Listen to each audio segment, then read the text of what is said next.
Hello and welcome to Donington Park as we get ready for round 10 of Bennetts BSB. It is of course the second instalment of the Showdown, and after all the drama of last week at Donington Park, we know that we will be crowning a new British Superbike champion at the end of 2022 with just 6 races to go. It's grim outside here though on Friday at Donington Park. Just one dry session, but we're still going to talk to the 3-2-1 in the combined standings. Of course, the top 12 all going through to Q2 tomorrow. In third place, we're going to introduce Peter Hickman, FHO Racing BMW. Peter, we've seen you here a few times on a Friday. I'm sure you would have liked to have been here a little bit more often in terms of getting in for the Showdown as well. An unusual end to the season for you. I mean, obvious disappointment not to be in the Showdown.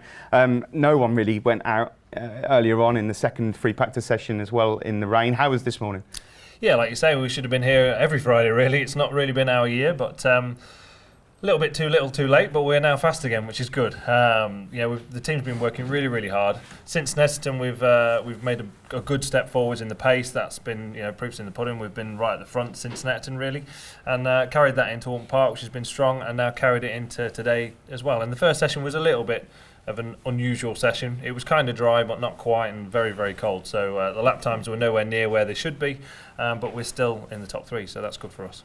Just talk to us about Donington Park as well. We were here earlier on in the season. Of course, this is the GP circuit. We're hoping it's going to be dry for the rest of the weekend. But what challenges are there to Donington if we do get a sprinkling? Today, track temperature was around 10 degrees, which is really, really cold. It's hard to keep the tyre up to temperature. It's difficult when it does rain. For a rider that's not in the Showdown, Peter, what is the general aim now? Just obviously race for pride. There's some bonus money as well, I'm sure, for the podium. But more importantly, what's happening for next year? I mean, is there anything that you're getting lined up? Is it already done? What's the situation for 2023? Yeah, well, like what I said last week, it's race on race. Championship is one thing. We're obviously out of the chance of the championship, so for us, it's race on race. We're going to try and win as much as possible, and as I've said already, we've had a really, really strong year. A really hard year, and we need to be strong at the end of this year. So, obviously 2023 comes into it a little bit, but we'll see in the next couple of weeks. Hopefully, we'll have something sorted. I'm not sorted just yet, but it's more of a race on race thing. It's not really a pride thing. A bit of bonus money from the team is always obviously a good help, but at the end of the day, I'm here to race and try and win. And that's the be all and end all. No one wants to finish second. Lastly, Peter, 400th BSB race start coming up tomorrow. Is it? Yeah. You know more than me. Can you remember the first? Yeah, I can. Yeah, I was 18 years of age. Yeah, when I came and did my first BSB 2006. So it's been a long time. But there's not that many people done more than 400 starts. I wouldn't have thought. So that's quite cool actually, isn't it? Yeah. Congratulations on that. Good luck for the rest of the weekend, Peter. Thank you very much. Thanks very much, Thanks, Peter. guys. And then third here today in the combined standings. Next up is the championship leader, Bradley Ray. Brad, welcome to another edition of the Friday chats that we've been having so far. You come into this one then, 6 races to go, 40 points up. You've got a big target on your back. I'm pretty sure that you're glad to get today done. Try and watch for the backboard there, Brad. It's the only mistake you've made all year. How do you feel coming into this one, of course? Slightly nervy with the weather conditions or not? It is what it is, and it's the same for everyone. Obviously, today it looks like to be the worst day. So we had a semi-dry session this morning. Track temperature was quite cool, but done a few good laps this morning. Felt quite comfortable, and it looked like most of the grid set out the free practice too because of the rain. So looking forward to tomorrow. I think we should get a dry free practice 3 in the morning, and then we're pretty much straight into qualifying and race 1. So feeling good. Obviously, I've got the 40-point lead, but it's not over till it's over. So I'm just going to carry on the work that we've been doing. Struggled a little bit towards the end of the races at Alton, but we sort of now know what the reason was, and we can fix that going into this weekend. I was going to say, Brad, actually, whether or not that was something that was going to be fixed into this weekend. Donington's always been around that you've done well at.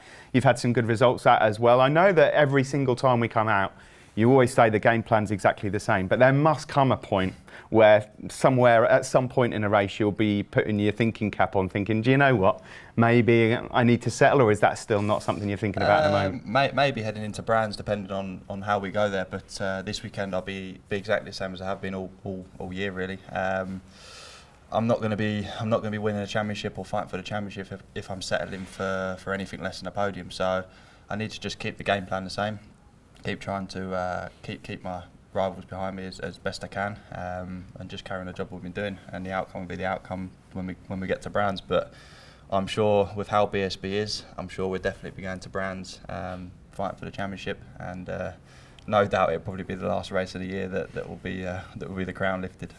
Brad, I know that from last week there was all sorts of drama going on behind you. I'm sure you had a chance to watch it all back on TV. I bet you were pleased to come out of all of that unscathed. I mean, best wishes, as we've said already, to those that aren't here. But I mean, it just goes to show how things can change quickly in bike racing.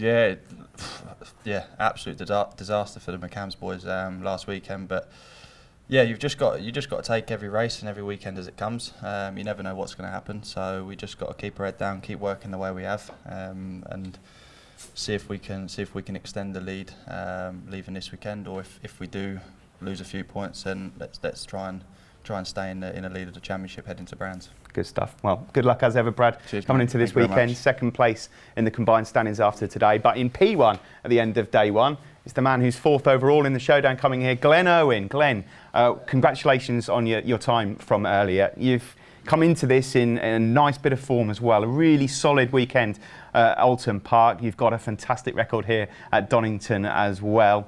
You're on your A game? Yeah, I feel like everything's coming good at the right time of the year. You know, of course, I can look back and probably see where I could have a few more points here and there at this stage, but that isn't the case. So, yeah, the team are bringing something new every week. What we achieved at Alton Park, I think, exceeded all expectations going in there. The second race, I probably felt like we should have had a victory, although we finished fourth.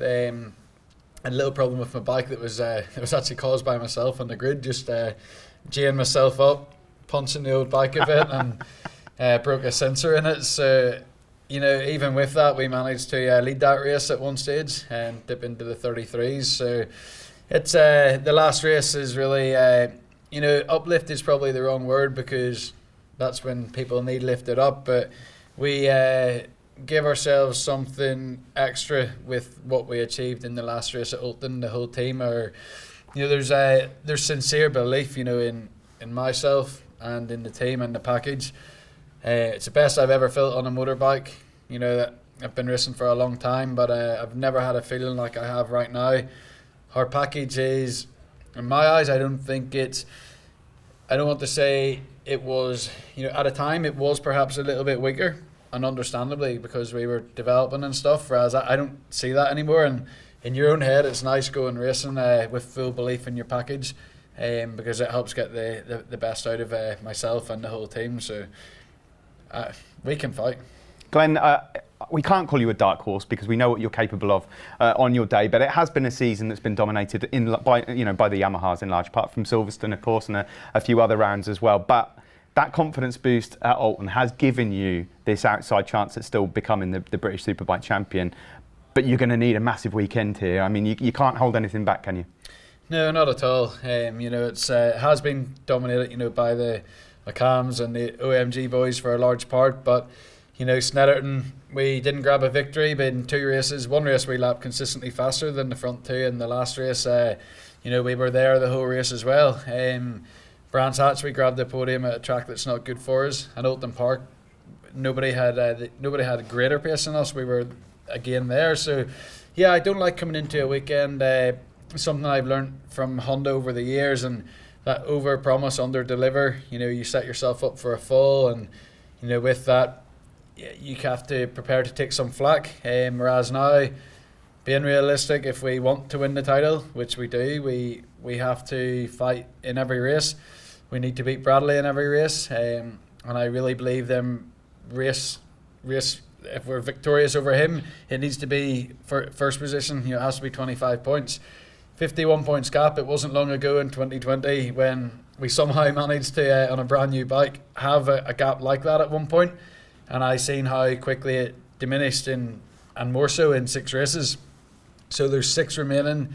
I think we're seeing something with the Yamaha has changed with the colder conditions, and Brad looks to struggle when he loses some grip.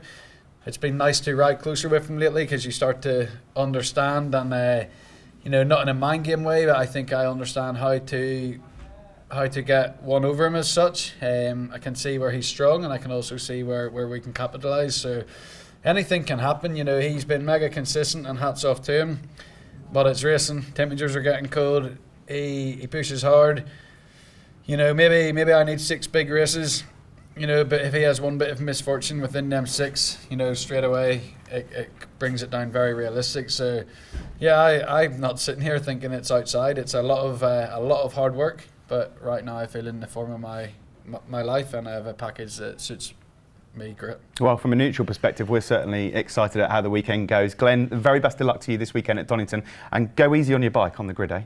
Cheers, Yeah. man. Thank you. Thanks very much to Glenn Irwin. This is how you can catch it all then here this weekend at Donington Park with 6 races to go. Tomorrow, that's Saturday, we are live 1 till 5:30 on Eurosport 2. You can also get that on the app on Discovery Plus. And on Sunday, 1 till 6 live on Eurosport 2, but also on free to air. It's live on Quest 1 till 6, also on Discovery Plus. You don't want to miss it.